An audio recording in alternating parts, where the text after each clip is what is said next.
Blue Velvet wasn't just David Lynch's comeback film, it was Hollywood's most uncomfortable mirror. A $6 million production where an actor declared himself a real-life psychopath before cameras rolled. Dennis Hopper proved to be an unexpected protector during the film's darkest scenes.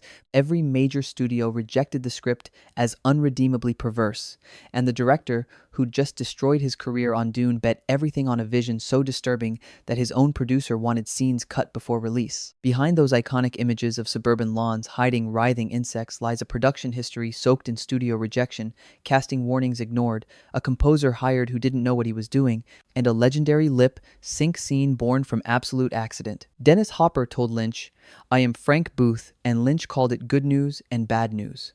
Dean Stockwell performs one of cinema's most unforgettable scenes using an unscripted work lamp. And when the dust settled in 1986, the film that no studio wanted had sparked a national firestorm and permanently altered American cinema. Here are 15 dark facts about Blue Velvet, from the original script having Frank Booth inhale helium to the script that sat in a drawer for nearly a decade. And stick around for the bonus fact, it involves an accidental prop that changed cinema history. Let's pull back the lawn. Number 15. Every major studio rejected script. David Lynch carries the Blue Velvet screenplay around Hollywood for years. Multiple major studios read it and decline. The reasons are consistent. The sexual content is too extreme, the violence too disturbing, the story too strange, and the marketability too uncertain. Nobody can imagine a commercial audience paying to watch a film this dark and perverse. The rejections begin as early as the late 1970s and continue through the early 1980s. Lynch develops the script through multiple drafts but can't find a studio willing to finance it. After the catastrophic failure of Dune in 1984, his commercial credibility collapses entirely. If studios wouldn't finance Blue Velvet when Lynch had a career, they certainly won't touch it after his biggest failure destroys his box office reputation. The salvation comes from Italian producer Dino De Laurentiis, who'd financed Dune and still believed in Lynch despite its failure. De Laurentiis offers to produce Blue Velvet through his independent company. The script that every major studio rejected becomes one of cinema's most celebrated screenplays. Number 14. Lynch warned against casting Hopper. David Lynch always wants Dennis Hopper for Frank Booth. But when Lynch begins telling people about his casting instinct, the warnings come immediately and unanimously. Industry veterans who've worked with Hopper deliver the same message. Do not hire this man. He'll arrive unpredictable. He'll get into trouble during production. The film will suffer. Hopper's reputation in 1985 is catastrophic. His decade of drug and alcohol abuse has made him unemployable at major studios. Directors who want reliable performances stay away. The consensus is absolute. Lynch will regret hiring Hopper. The production will struggle. The film will pay the price for Lynch's loyalty to a destroyed actor. Lynch ignores every warning. He talks to a few other actors about the part, but his instinct never wavers.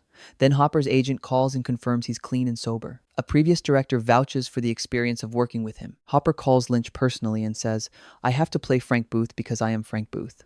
Lynch later recalls telling him that's good news and bad news, but he has no reservations. Hopper arrives clean, focused, and delivers the performance that ends his career exile and makes Frank Booth one of cinema's most terrifying villains. Number 13. The magic behind the In Dreams scene. The film's most surreal and unforgettable sequence, Dean Stockwell lip, syncing Roy Orbison's In Dreams while holding a work lamp to his face, wasn't the result of Dennis Hopper forgetting his lines. The script always called for Stockwell's character, Ben, to perform the song. But what makes the scene legendary is the unscripted magic that happened on set. Stockwell picks up a portable work lamp. Nobody put it there for this purpose. He grabs it instinctively and uses it as a makeshift microphone, illuminating his face with a ghostly theatrical glow. But the real shocker is Hopper's reaction. Frank Booth's tearful, psychotic obsession with the song wasn't just acting. Hopper was pulling from his own decades of intense, drug-fueled paranoia to create that agonizingly raw emotion. Lynch kept the cameras rolling, capturing a moment of pure cinematic alchemy where an accidental prop and an actor's dark past collided to create absolute terror. Number 12.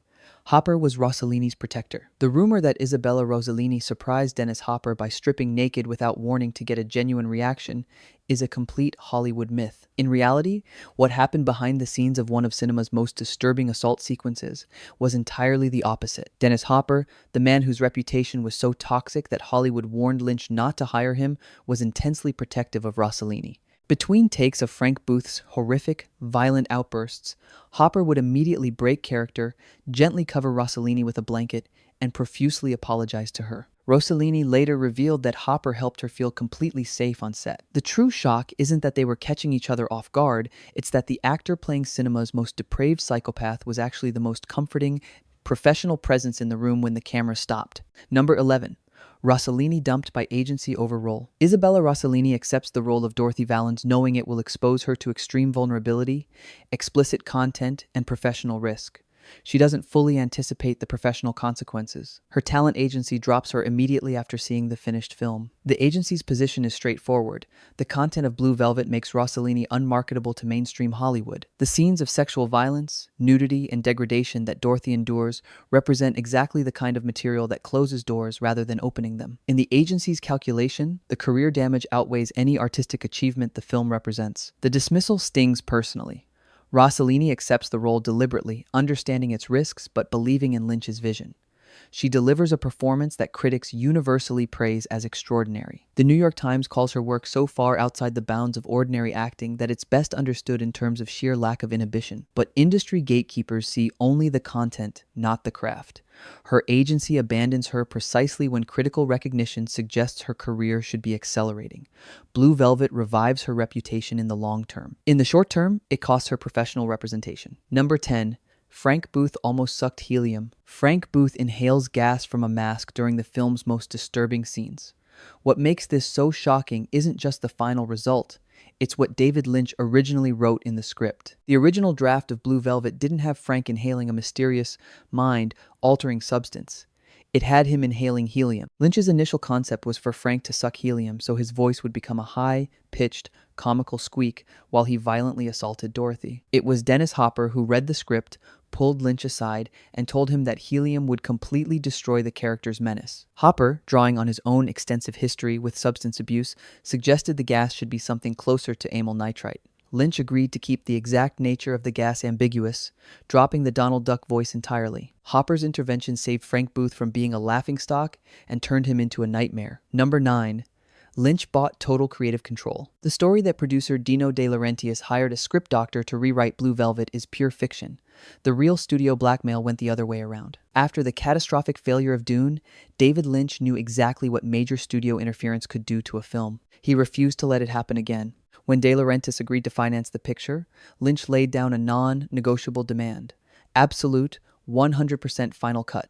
In the 1980s, giving final cut to a director coming off a massive box office bomb was unheard of. To get it, Lynch agreed to slash his own salary and shoot the entire film on a microscopic $6 million budget. He traded his paycheck for total creative control. The script didn't survive because a script doctor validated it. It survived because Lynch legally fortified himself against the studio system. Every strange choice, every disturbing detail remains because Lynch bought the rights to his own weirdness. Number 8. Badalamenti didn't know what he was doing. Angelo Badalamenti gets hired to work on Blue Velvet as a vocal coach, not a composer.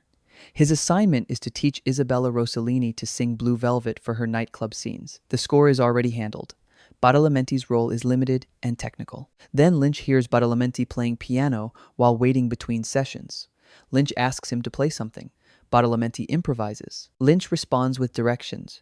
Make it more Russian, more beautiful, darker, a little scary. Badalamenti keeps playing, adjusting instinctively to Lynch's verbal directions. Something remarkable happens. Lynch asks Badalamenti to become the film's composer. Badalamenti later admits he didn't fully understand what Lynch wanted or how to achieve it. He was improvising, responding to verbal instructions from a director describing feelings and moods rather than technical musical specifications. The score Badalamenti creates under these unusual conditions becomes one of cinema's most celebrated. His partnership with Lynch on Blue Velvet leads to every subsequent Lynch film through Inland Empire and the entire Twin Peaks television series. The collaboration that transforms both careers begins because Lynch heard a pianist waiting between rehearsals and followed an instinct. Number 7. Dern's mother tried to prevent her casting. Laura Dern is cast as Sandy Williams, the wholesome detective's daughter who serves as Jeffrey's moral compass. Dern is perfect for the role. She brings exactly the luminous innocence Lynch needs. She's also 18 years old, making a film about sexual violence and suburban darkness that her famous mother considers completely inappropriate. Diane Ladd, Dern's actress mother, watches her daughter prepare for the role and grows increasingly alarmed. She calls Lynch and pleads with him not to cast Laura. The material is too dark. The themes are too disturbing. Her daughter is too young and too innocent for this world. The conversation is direct and personal. a mother making her case to a director she cannot control. Lynch listens respectfully and ignores her completely. Dern gets the role. The finished performance shows a young actress navigating Lynch's disturbing world with exactly the quality that makes Sandy essential. She represents everything Frank Booth's world threatens to destroy. Dern's genuine youth and innocence aren't a liability in this material. They're precisely what the film requires. Diane Ladd's maternal instinct to protect her daughter produces the opposite result from the one she intends. It demonstrates exactly why Laura Dern is right for the part. Number 6. Lynch's Dune failure enabled Blue Velvet. Dune destroys David Lynch's commercial credibility in 1984. The $40 million science fiction epic becomes one of Hollywood's most expensive failures, earning $30 million against its massive budget and receiving devastating reviews. Lynch publicly disowns the film, describing it as the worst experience of his professional life. He loses final cut, he loses creative control, he loses the box office standing that would have given him leverage with major studios, but the Dune disaster also liberates him. The major studios that might have financed Blue Velvet would have demanded compromises. They would have required script changes, softened content, more commercial casting, and toned down the sexuality and violence. Lynch's commercial failure ensures major studios won't touch him. Only Dino De Laurentiis, who already has money committed to Lynch through their Dune relationship, is willing to finance his next project. De Laurentiis offers Lynch complete creative freedom on Blue Velvet in exchange for a dramatically reduced budget, $6 million compared to Dune's $40 million. Lynch accepts. The constraint becomes liberation. Without the Dune catastrophe destroying his mainstream viability, Lynch never gets the creative independence that makes Blue Velvet possible. His biggest failure creates his greatest achievement. Number 5. The ear was pure imagination. The central image of Blue Velvet, a severed human ear lying in a field, was not inspired by David Lynch finding a real ear. The truth is actually much weirder. The entire film sprouted from a pure, unadulterated fantasy. Lynch admitted that he had always dreamed of sneaking into a woman's apartment to secretly observe her life. But to do that in a movie, his protagonist needed a compelling reason to cross that boundary. He needed a macabre key to unlock a murder mystery. As Lynch tells it, the image of a severed ear in perfectly manicured grass just popped into his head in 1973. It was an opening, literally and metaphorically, into a darker world. There was no real, life gruesome discovery. The severed ear was born entirely from a director's desire to justify voyeurism, sitting in his imagination for over a decade before finding its way onto the screen. Number 4. Lynch was obsessed with the song. The claim that David Lynch hated the Bobby Vinton song Blue Velvet is completely false. In fact, his absolute obsession with the song is the very reason the movie exists. Along with the imagined severed ear, Vinton's haunting, melancholic 1963 hit was the second foundational pillar of the film. Lynch would listen to it and visualize a specific mood: red lips, green lawns, and a creeping darkness underneath the perfect American suburb. The song didn't make him uncomfortable, it mesmerized him. He used it as the architectural blueprint for the entire movie. The perfect suburban images accompanying the opening sequence aren't there because Lynch hated them. They're there because the song made him realize that true terror only works if you start with something aggressively, beautifully innocent. Number 3. Lost footage running nearly 4 hours. The Blu-ray release of Blue Velvet contains over 50 minutes of deleted scenes and lost footage. This material represents only a portion of what Lynch shot and ultimately cut from the film. According to multiple accounts from cast and crew, Lynch originally assembles a rough cut running close to 4 hours before beginning the editing process that reduces it to the final 120-minute version. Lynch shoots extensively in the manner of a director exploring his material rather than executing a predetermined plan. He captures scenes, moments, and sequences that he doesn't know yet whether he needs. The editing process becomes a discovery, finding the film within the footage rather than illustrating a completed vision. The deleted scenes reveal character development and narrative detail that Lynch ultimately decides the film doesn't need. Some scenes develop Dorothy's backstory. Others expand the relationship between Jeffrey and Sandy. Entire sequences with Frank's criminal operation get compressed or removed. Lynch trusts that the film works better when it withholds information, when the viewer's discomfort mirrors Jeffrey's discomfort, when understanding arrives incompletely and out of sequence. The nearly 4 hours of raw material gets reduced to 2 hours of strategic, purposeful incompleteness. Number 2. Ebert hated it, Siskel defended it. Gene Siskel and Roger Ebert did dedicate an entire episode of their television program to Blue Velvet, but the history books often get their reactions completely backward. It was Roger Ebert who absolutely despised the film, and Siskel who defended it. Ebert gave Blue Velvet a scathing 1-star review. He didn't just dislike it, he was morally outraged. He publicly accused David Lynch of misogyny, claiming the director exploited and degraded Isabella Rossellini for shock value, calling the film cruel and painful. Siskel, on the other hand, gave the film a positive review, praising its surreal vision and defending its artistic merit. Their confrontation became one of the most heated in American television history. Ebert's furious defense of Rossellini and Siskel's defense of Lynch's art perfectly encapsulated the national firestorm. The film forced the country's two most famous critics into a brutal public war over the very definition of cinematic morality. Number 1. Lynch's most personal film after Dune. After Dune strips away his creative control and destroys his commercial standing, Lynch describes Blue Velvet explicitly as an attempt to make something deeply personal. He describes the autobiographical content directly in multiple interviews. The idyllic small-town setting reflects his own childhood memories of growing up in small American towns. The grass and roses and white picket fences aren't ironic inventions.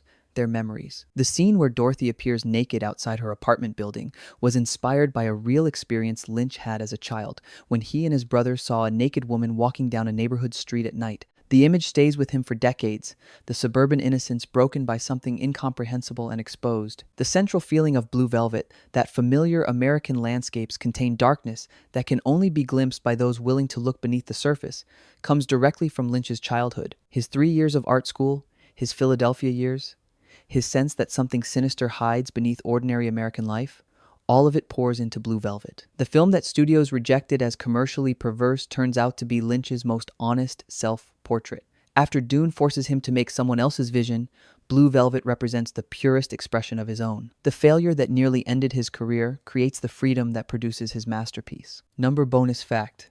Stockwell's light changes cinema history. Nobody plans the most memorable prop in Dean Stockwell's career, defining scene. Production designer Patty Norris doesn't place it there. Lynch doesn't request it. Stockwell doesn't rehearse with it. When Stockwell performs his In Dreams lip sync, he reaches instinctively for a portable work light sitting on a nearby surface, holds it to his face like a microphone, and creates one of cinema's most iconic images entirely by accident. Lynch describes the moment in multiple interviews with undisguised wonder. He's watching Stockwell perform and sees the light get picked up. He doesn't cut, he doesn't redirect. He recognizes immediately that what's happening in front of his camera is better than anything planned. The combination of Stockwell's face illuminated by that specific light in that specific apartment set, while Roy Orbison's voice fills the room, while Hopper watches from across the space, it couldn't have been designed. It simply happened. The scene distills everything Blue Velvet is about. The strange and beautiful existing simultaneously. The mundane becoming transcendent through specific combination, the ugliness of Frank Booth's world producing a moment of devastating, inexplicable beauty. Lynch finds his film in the editing room, and in moments like this one, where an actor grabs a light nobody put there and changes cinema history without knowing it. Blue Velvet sparked a national firestorm in 1986 because it refused to pretend American suburbia was as innocent as it looked. Every studio that rejected the script was wrong. Every warning about Dennis Hopper proved wrong. Every concern about Isabella Rossellini's career proved temporary. The film that nobody wanted to finance, that lost Rossellini her agency, that destroyed Lynch's commercial reputation further, it became one of the most influential American films of the late 20th century. The film reminds us that the most important art is often the most rejected, that personal vision matters more than commercial calculation, and that sometimes the films made in the aftermath of catastrophic failure contain more honesty than anything made from a position of confidence. Lynch made Blue Velvet because Dune destroyed his leverage. That destruction gave him the freedom to make something true.